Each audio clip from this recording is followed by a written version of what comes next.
Welcome to each and every viewer of Candid Media. And today, yet, we have another exciting session with your favorite Shekhar Iyer ji. And we'll be covering a lot of topics on politics in particular. And welcome, Shekhar ji, to Candid Media.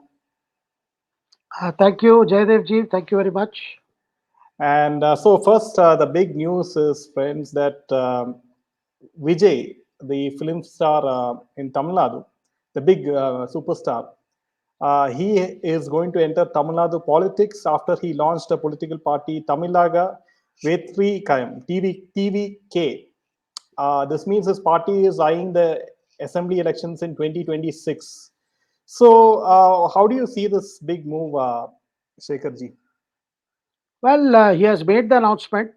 He has taken the one of the most courageous decisions of his life, considering how Rajinikanth went through a similar cycle, and he has already qualified his announcement by saying that they are not entering the parliamentary elections. Rather, they will start work now at the grassroots level, create their own party setups in every district, every constituency, and their target is 2026 Tamil Nadu Assembly elections. So he has given himself 2 years, and and the whole idea is he has also said he will be able to concentrate on this political activity only after his film commitments are over. So he has also given himself a long rope. But this is something that has been on the pipeline because you saw last year he held functions for the students who had done well in the school final examination and also gave them award from his fans association on behalf of his fan association. In that meeting, he had made a political message that people, Tamil Nadu, please, and he was telling the students, please tell your parents not to take money while voting. That was seen as a commentary on major political parties like the ruling DMK and the AADMK, who are known to, bribe voters just before the elections. And this is a charge that has been levied against the established Dravidian parties. That before elections, there is a what they call scientific system of payment. They come with voters list and they cover all groups: higher income, lower income, middle income. In fact, Alagiri, Karunanidhi's eldest son was known to be a good manager of this kind of thing, where voters and their families were specifically targeted, and the amount was fixed depending on some people got swing machines, some people got motorcycle, depending on how many members were there and how much they can insure. This has been a practice in Tamil Nadu, maybe in practice in other states also. So therefore, Vijay has been speaking about him, and he spoke about this the last function. He says, please tell your parents not to accept money while before voting. So he's up against many things, though he is also entering that space where currently, as a fresh face, you have Tamil Nadu BJP chief Annamalai. Annamalai is also seen as a fresh air, a fresh face who wants to take on the joints, as it were, in Tamil Nadu politics. Because ADMK also broke away from BJP, and Annamalai has been targeting DMK. Now, I am not sure how much actor Vijay will focus on the main parties because it's a quite a thing, and his base is largely youngsters who are all followers of his films. Most of his films are action films, and but somewhere along he will have to speak out against corruption, and corruption is a major issue plaguing the current DMK government. Now, how much will he decide to do that, or is he just looking at the base of the existing parties like DMK, and eventually, he is waiting probably for a situation where if the DMK weakens on the weight of anti-incumbency, corruption charges, and also the post-Stalin scenario in Tamil Nadu, he is probably looking at that space. But somewhere along, he will have to take stand. That is where his he will start. Since he is in film business, at the moment, I don't think he's in a position to take on the ruling dispensation, because the ruling dispensation, the Stalin family, they control the cinema, in the sense they control the trade part of it, distribution of films and things like that. Of course, actor Vijay had faced a similar I mean, he has already a taste of it when he made a film and his release was delayed by Jayalalitha government when she was chief minister, where his that commentaries in those films was considered to be a commentary on Jayalalitha, her style of functioning, and things that she were facing. This was there, and subsequently the film got released. His father is also a film producer, see Chandrasekhar. Now we are told often that the father and son have differences. The father favors probably some understanding with BJP or things like that, but actor Vijay wants to follow an independent course. His mother is actually a good singer. She's from the music world. Now, what kind of influence his father will have on him, or he will chart a separate course himself. Those are interesting to watch. But somewhere along, Vijay will have to cast himself against the existing political parties. How will he do it? Because it needs courage. Why I said because for film actors, their primary thing is their films will have to do well, and many of these top heroes they are also part of the investors in those films, and if the ruling dispensation can create a problem for you in terms of distributory, I mean things like that, which Rajinikanth, that is one of the reasons why they said Rajinikanth almost decided to plunge, but later took a back seat. Rajinikanth also started by giving a call against the corruption prevalent in the system in Tamil Nadu. But later on, we saw that he went to Hyderabad for a film shoot, and that film was actually being produced by, I think, Maran Brothers. Because Udayanidhi Stalin is also into films, their family is also in dealing with films. So most of the DMK leaders, at least the top leaders, are in filmmaking, and therefore how he will go about it is a question. Of course, his fans are very jubilant that finally he has made an announcement, and he has also said that to him it will not be a professional thing films. It will be rather a mission. He'll be on a mission mode. Well, these are very good things to say, and so to convert your fan following into voters is a big task. Rajinikanth also started with his fan association, but then he too realized as he was thinking of entering even these assembly elections, last assembly elections, but suddenly he turned cold feet. One reason was, I am told, because Rajinikanth realized that some of his films have the ruling DMK dispensation, I mean leaders belonging to the DMK dispensation being the promoters of his films. Therefore he could not proceed further. And also the fact, Rajinikanth realized today, if you launch a political party, you don't get free workers. Workers who have no business, they just work for you.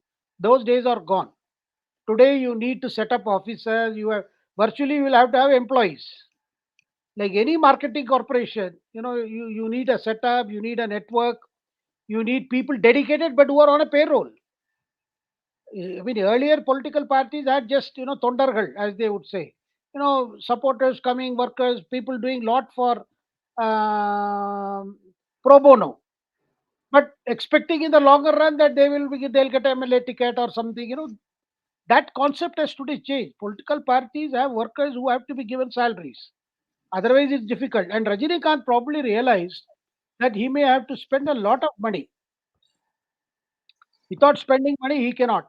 But the first person to welcome him is, Annamalai. Can I take one call? Yeah, sure, sure.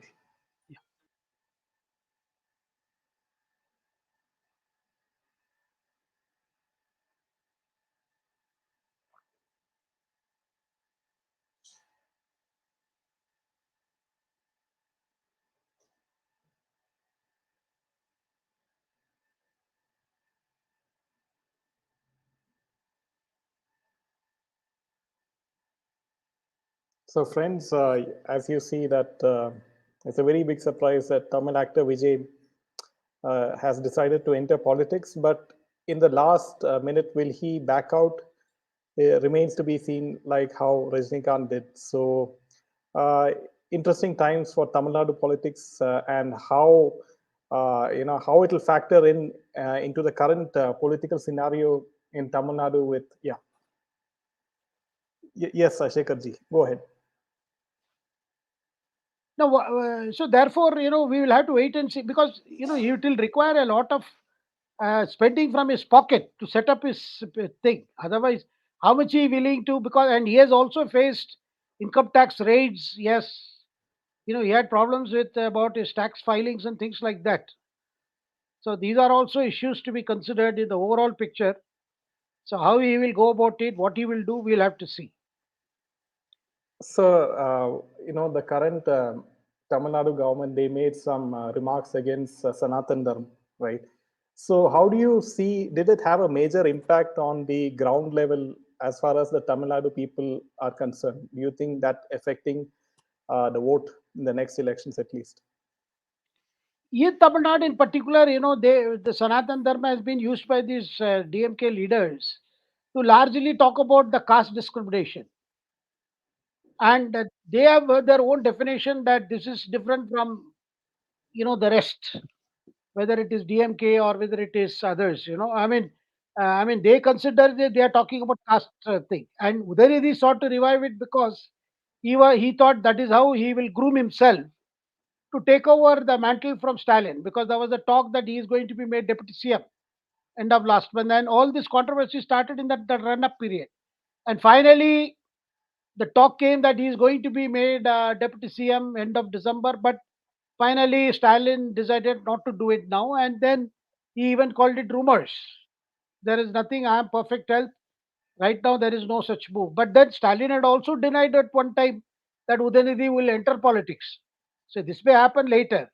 But Sanatan Dharma as an issue, the way it created havoc for the Congress in the three states, Rajasthan, Chhattisgarh, Madhya Pradesh, and continues to be a issue whenever DMK leaders make such remarks, and Congress finds itself having to defend it, or trying to, because Congress did not do enough to condemn those statements.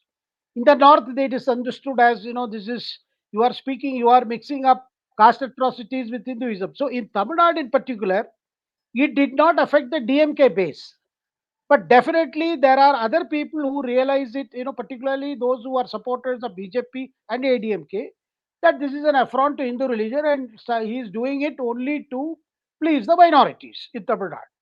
Therefore, that issue is rankling, but predominantly the cadre-based party, being a cadre-based party, Udayanidhi did not have much of a problem there. But it will be a problem for the DMK if, as far as the national ambitions are concerned, if they continue to make such remarks. And since then, we have seen Stalin has told his DMK leaders, including his son, not to keep harping on this issue because the BJP gets benefit out of it in the North India.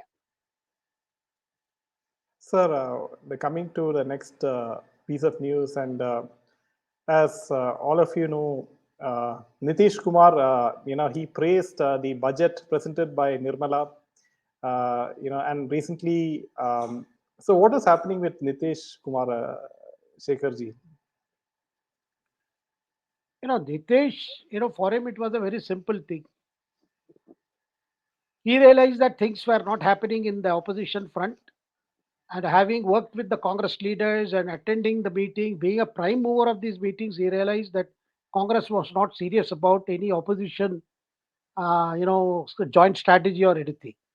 And also, he thought he would be rewarded with the post of convenership, and he may be in a position to aspire for the top post. But they realized that Congress was half-hearted in its approach. And the last meeting held on January 13th, he saw that Rahul Gandhi virtually putting a spoke on the idea to make Nitish Kumar a convener. Because when Kharge announced his name, it is Rahul Gandhi himself who said, no, no, let us discuss with Mamta and Akhilesh before we make an announcement. That was a sort of an eye opener for him, we are told. But one should not be surprised because, this is that Congress was not very serious about it, because they did not do serious talks. Even seat talks, were not started early enough. Then the talk of a joint strategy, nothing happened. And Nitish realized there was pressure building up within his own party, because they were having problems with Rashtriya Janata Dal of Lalu Prasad. And he also realized that some of his close associates were working with Lalu Prasad Yadav. Because when in August 2022, when Nitish Kumar and Lalu came together, we are told there was an understanding that by Holi festival this year, that is the Paurnami that is falling in March, that Nitish would have shifted it to the central national opposition politics, and Tejasvi Yadav, who was deputy CM under him, would be elevated as CM, provided Nitish had got a role as a convener or something. Because initially people said even Nitish is a good case to be projected as a prime ministerial candidate. Many Congress leaders were saying, many opposition supporters were saying, but then they realized, Nitish also realized that is not happening, but he could feel that Lalu was breathing down his neck, that his son has to reach the top four. On the other hand, he found that the cases of corruption against Lalu's family, which are being investigated by CBI, ED, and others, particularly the period when Lalu was railway minister, when this allegation of land for job scam, that if you want a job in railways, you hand over your plot of land to Lalu or his family or his men. That case has picked up steam, in which Tejasvi is also being investigated. That is one. Number two, Tejasvi as a deputy CM has been talking about mass recruitment in Bihar. And reports were coming to Nitish that RJD had thought of this plan only to make some money before the Lok Sabha elections. He felt if they do all this, his image as a person who does not indulge in corruption will get further damaged. So this pressure was building up. That is why you saw just before all these things came to the surface, he removed his Janata Dal, national president Rajiv Ranjan Lalan Singh. He removed him. He said the talk was he was working with Lalu and trying to break the Janata Dal United. So somewhere along time seemed to be running out for Nitish. Congress was not assigning him a role. His party within there was they were talk of a split. And many JDU leaders felt that RJD was not a great company to face the Lok Sabha election. And also Nitish realized if they go for seat arrangement, Janata Dal United may not get to contest more than 5 seats out of the 40 seats there, because you have to accommodate Lalu's own party, RJD, Congress, left parties. Left means CPI, CPM, and CPI-ML also. So all these things Nitish felt, since he had won the 2019 Lok Sabha elections by sharing 50-50, almost they contested equal, I mean 16-16 they contested and gave some to Ramvilas Paswan's party and other thing, and they did very well. In fact, they swept the polls in Bihar jointly. And And in 2020, the mandate was for Janata Dal and BJP together, following because the elections are due in November of 2024. And Nitish realized it is better to go back to that old mandate, because often what has happened is he gets a mandate with some in the company of RJD or BJP, and he has switched sides. This time he realized that it is better I go back to BJP and contest the Lok Sabha elections together, get some decent number of seats, because in BR, the social matrix, big three players are there: BJP, RJD, JDU. If any of these two parties get together, any of the two parties get together, the third party is a loser. This has happened before. RJD, JDU get together, BJP starts to lose. If BJP and JDU get together, RJD starts to lose, and RJD and its allies. So Nitish realized that this is the time better, and he also realized the impact of Ram Mandir. See, after Ram Mandir inaugural in Ayodhya on January 22nd, the mood in the north is heavily favoring the prime minister.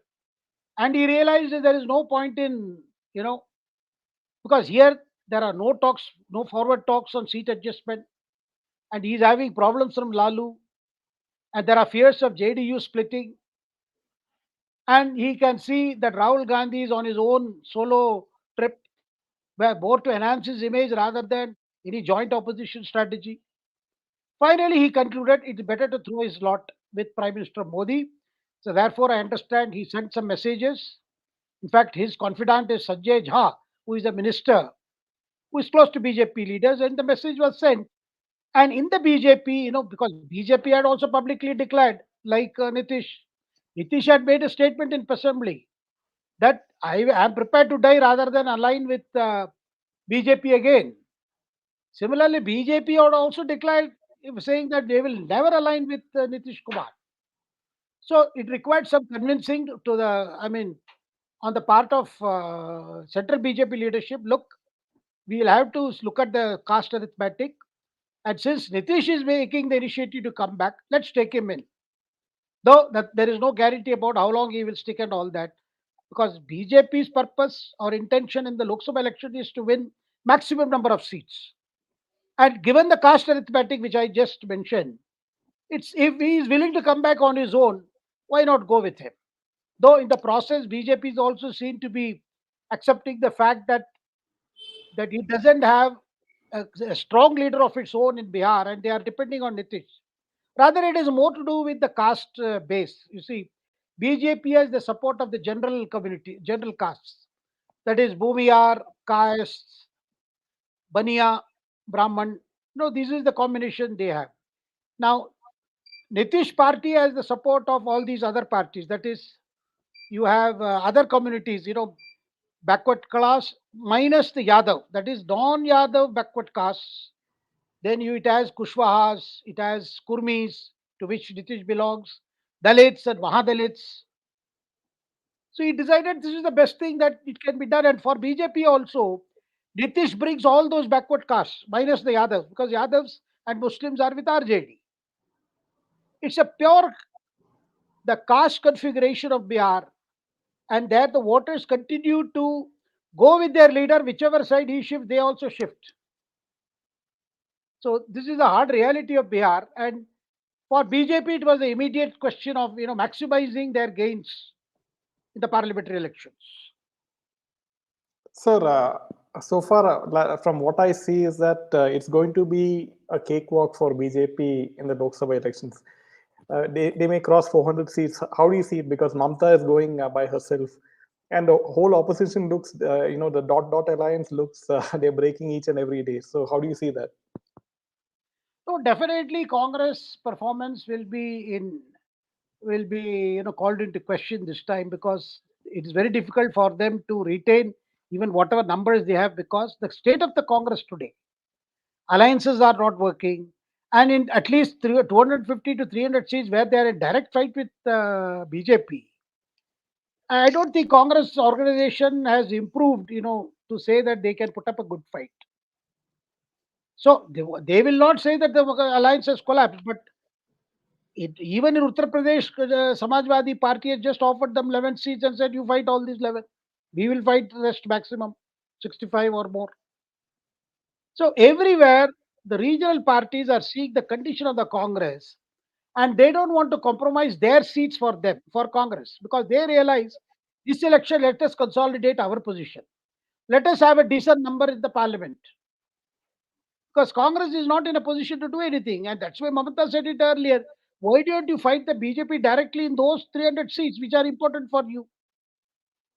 So that is how, what we are seeing is that the alliance parties themselves do not expect much from the Congress in these Lok Sabha elections.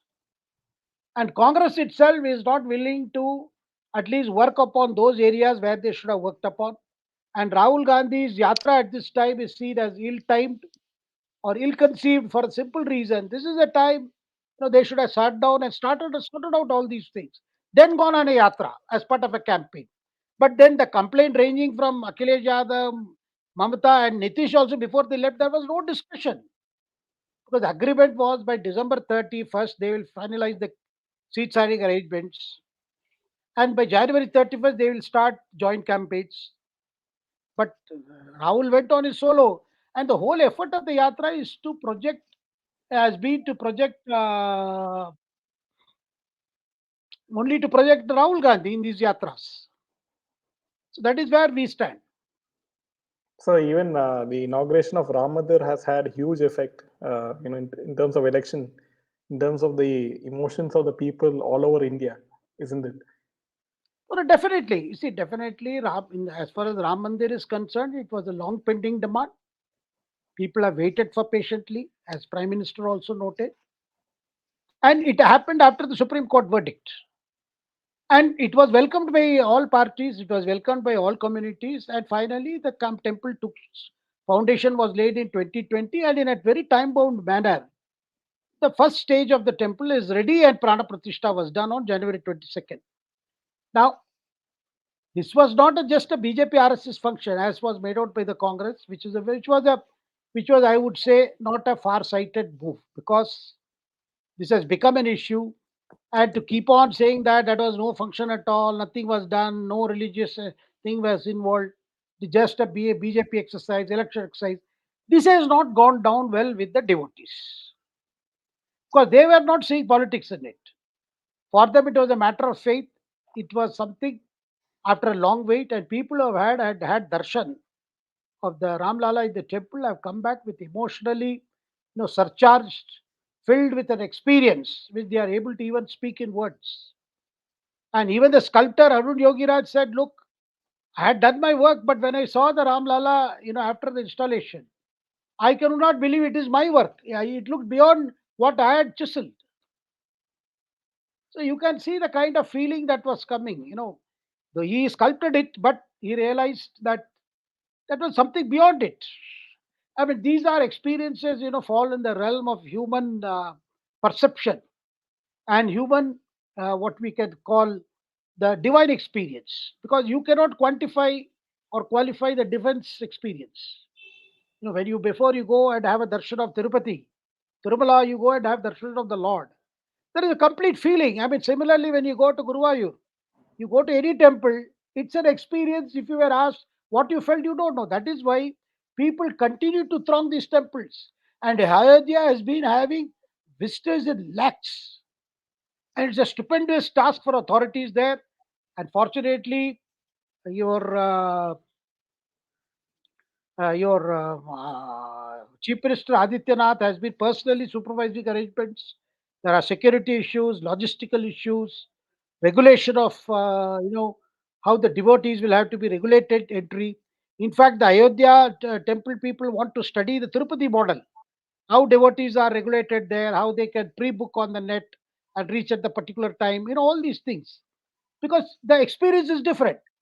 So anybody in his senses, let alone politics of it, would respect what has happened rather than try to criticize it or try to make fun of it or make a light of it. And that is what Congress has done. And Congress leaders themselves have been going their private capacity. Though party has did not, yeah, they went on their own and they have had their shut, because they feel that they should not be seen as somebody opposing this. So coming to Kerala, that BJP Modi ji attended the wedding of Suresh Gobi's daughter in Guruvayur. So now Kerala is a very difficult place for BJP, and how do you see like the future, at least for BJP in Kerala? Well, you see, it's a work in progress. And Prime Minister Modi, as far as southern states are concerned, he believes in keep at it, try to win the confidence of the people, win the confidence of the voters. For that, organization you have to be active, and it has to be 24 into 7. But that is how party grew in other places. It started out the way it is today in Kerala or in Tamil Nadu. In fact, it is better in Kerala than in Tamil Nadu. But what is being happening now is the party leaders in Tamil Nadu and Kerala are being told, look, go out, reach out to first time voters, start your work at the booth level, let them know about the prime minister, about the achievements of this government, what all they have done, what changes are planned, what is the prime minister's vision for Viksit Bharat. Take it to the people. And we have seen that Kerala BJP earlier, it used to be, there was a lot of talk about, it is riddled with factionalism. One leader cannot accept another leader, things like that.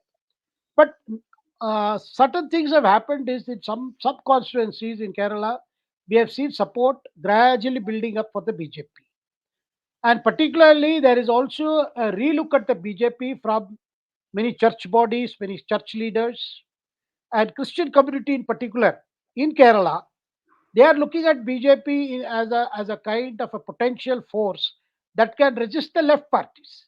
And we all know that church has never been comfortable with the left parties. It's a long-standing, feud between the church and the left parties. And they are also seeing the condition of the Congress. because Pinarayi managed to win a second term. That itself reflected on the state of affairs in UDF and in Congress particular. Now, this time, the Lok Sabha election, Pinarayi Vijayan will, because last Lok Sabha election, the left drew a blank.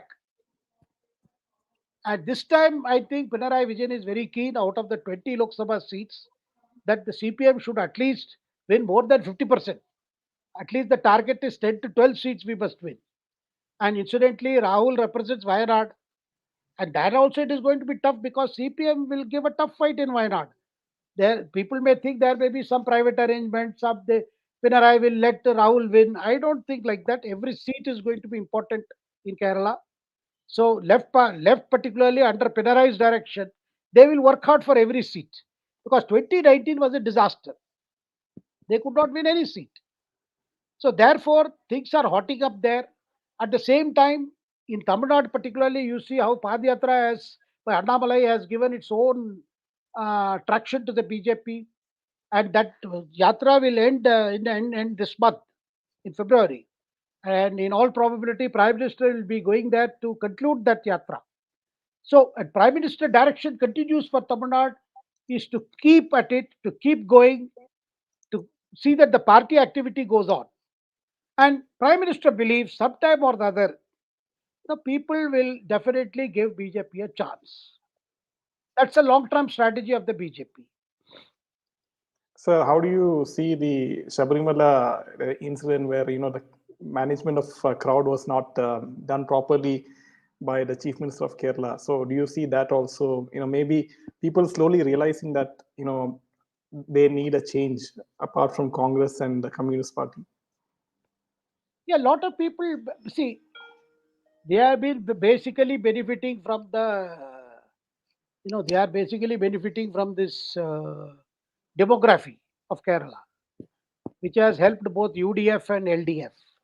But things are changing, and you mentioned about Sabarimala. Many pilgrims, devotees could not understand why the normal facilities, normal protocols were not followed. At many places, pilgrims were put to a lot of difficulties. When they know that year after year this festival takes place, some arrangements are always in place, but this time devotees themselves felt that the way the regulation of the queue, regulation of darshan, and all these things were this time somehow seem to be not up to the mark. So there is definitely a displeasure. And in terms of facilities available for the pilgrims, there were a lot of complaints. And but then at one time, left parties was known as the Hindu party because UDF Congress was seen as more trying to woo the Christian votes and Muslim votes, and essentially the Hindu votes were guarded by CPM. But post Sabarimala, when Pinarayi Vijayan made a huge mistake of trying to enforce the Supreme Court order, things, the whole thing had to change. And now CPM has been trying to cultivate the Muslim votes very seriously. And that is also affecting the Congress chances. So, in this scenario, if there is a party that is going to speak up for issues bothering the Hindu community, it will be only the BJP or anybody else who want to talk on areas where left or the Congress will not venture. So that is why there is a space in Kerala for BJP. But BJP will have to work hard. That is a message from the Prime Minister. But positive sides are they could organize a very good women rally in the Trichur. You saw when Prime Minister came there. And there is a reception for the Prime Minister. People are seeing, though the mainstream media in Kerala, as well as, the way the CPM and Congress have been talking about the Prime Minister, the mood is generally made out as if it is not in favor of the BJP or the Prime Minister. But Prime Minister believes in directly reaching out to voters. So you can see, even in this parliamentary election, Prime Minister may go a number of times to Kerala. They are focusing on 4 5 constituencies this time, BJP in Kerala. Similarly, in Tamil Nadu also, you will see that effort will definitely be made, but whether it will convert into votes, whether they will win seats, will have to be seen. So now coming to a last story is regarding Arvind Kejriwal. And apparently, the arrest of Hemant Soren, who resigned as the CM of Jharkhand, has prompted AAP to chalk out the strategy, fearing a similar fate for Arvind Kejriwal. So, how do you see this? Definitely, Jaydev, Arvind Kejriwal was going by Hemant Soren's advice in ignoring the summons from ED. Today he got the fifth summon, Kejriwal. And Shibu Soren in the 10th summon he got arrested. Now the whole question is, uh, Arvind Kejriwal fears that if he were to present himself before the ED questioning, in all probability he may be arrested in connection with the corruption that was reportedly or allegedly said to have been made in the change of the excise policy of the Delhi government. Now, the problem is for Kejriwal is ED has collected some evidence and has recorded statements of people who were arrested earlier in connection with this scam. And they have mentioned that in all the decisions to, give the kickbacks for the change in the policies, those decisions were conveyed in the presence of Kejriwal by the people who are today stand accused. So the questions to Kejriwal will be: are you in knowledge of these meetings? Whether these meetings took place? These are the questions. But Kejriwal fears moment he goes in, he will be held. That is why he wants to somehow avoid it. I don't know how he will do it. What is the A? One does not know. But he also knows that ED before in the next 2 3 weeks are going to be very crucial for Arvind Kejriwal. His problem is also what happens to the leadership of his party in case he is arrested by ED. And there is already talk that he would rather prefer his wife to take over, Sunita Kejriwal. Like Hemant was toying with the idea of his wife Kalpana Soren taking his place as chief minister. But then Kalpana is also under probe because she is a businesswoman and it seems some of the transactions involve her also. There in Jharkhand, it is a question of land belonging to the government and the RB being transferred to some private parties, and those private parties being again selling it to the private builders at a high price. So therefore, these are the there is a fear, and with Hemant case there is problem within the Soren family itself because Hemant's plan to put his wife there was opposed by the daughter-in-law by his own sister-in-law, who is the daughter-in-law of Shibu Soren. That is Sita Soren, who is his elder brother's, the late elder brother's wife. She is also an MLA.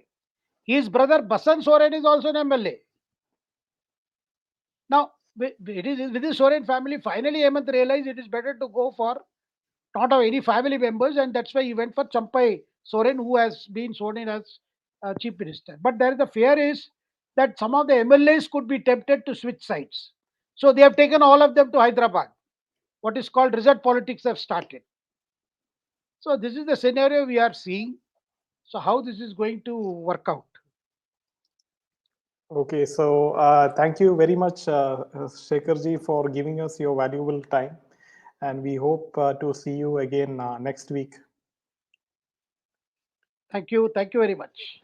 Jai Hind, Jai Shri Ram. Thank you. Jai Hind. Jai Shri. Jai Hind.